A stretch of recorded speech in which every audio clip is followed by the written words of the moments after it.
Okay, Temple Runners, ready for the next part of your story. So you've described your character, you've described the idol. Now we're ready to grab the idol and start running and get out of that cave. So to do this, we're going to base it on that video clip, from the Indiana Jones film.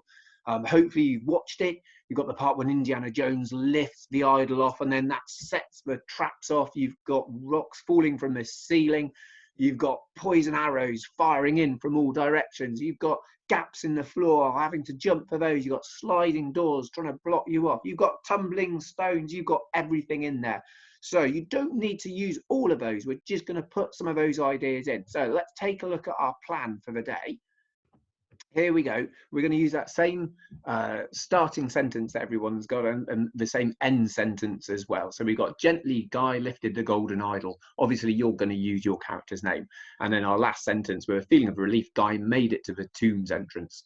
In between that, that's when you're going to put in some of those ideas about the rocks falling from the ceiling and the tumbling boulders and all sorts. But I would like you to use a couple of exciting sentences. Let's see if we can squeeze some of those in. So we're going to try and use a sound cause sentence and an emotion word comma sentence. So let's take a quick look at those just to remind us of what those look like. So here's my sound cause sentence. You can see that capital letter at the beginning, we have a sound word, an onomatopoeic word, followed by an exclamation mark. And then we got the cause, what made that sound, as a new separate sentence. So here's some ideas that we could use for this. We've got boom, the roof seemed to collapse above him. We got crash, the floor in front of him fell away. We got twang, arrows flew towards him from both sides. So lots of different things you can do. You can look up some different sound words that you can use. You can pinch some of those. You can adapt some of those as well. So that's the sound cause sentence. Try and get one of those in your writing today. The other sentence is this one, the emotion word comma. So we need our character to have an emotion. I've got desperate here, got alarmed, might be scared, might be frightened, might be unnerved. Loads of different words you could choose from. And then following that word, we have a comma. And then we've got our information about it. So desperate, he looked across the abyss before him. And we've got this one, alarmed. He froze instantly on the spot before turning and sprinting to the safety of the entrance.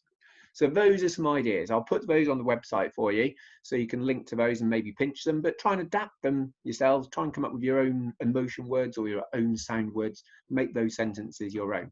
So that's the exciting sentences I want you to put in. Let's have a look at an example that I've done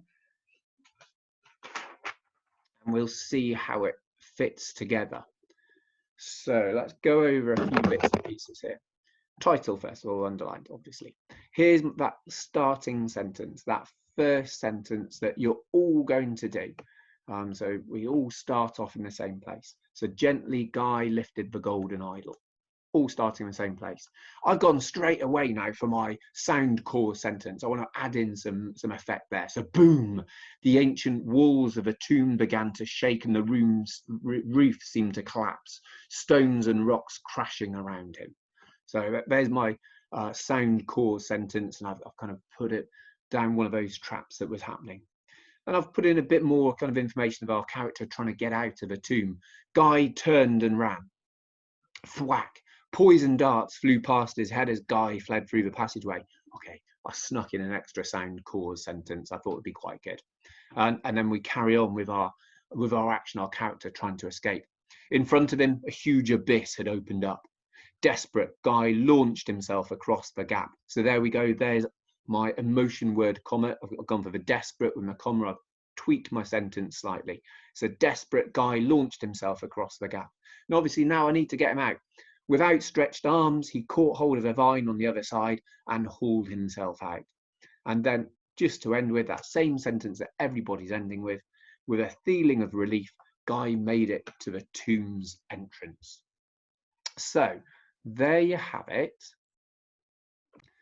Make sure you go back and watch that video again to get some ideas through that bit. But otherwise, use that starting sentence, the end sentence. Otherwise, it's over to you. See what you can do. But we need our character to get the idol and to escape from that tomb.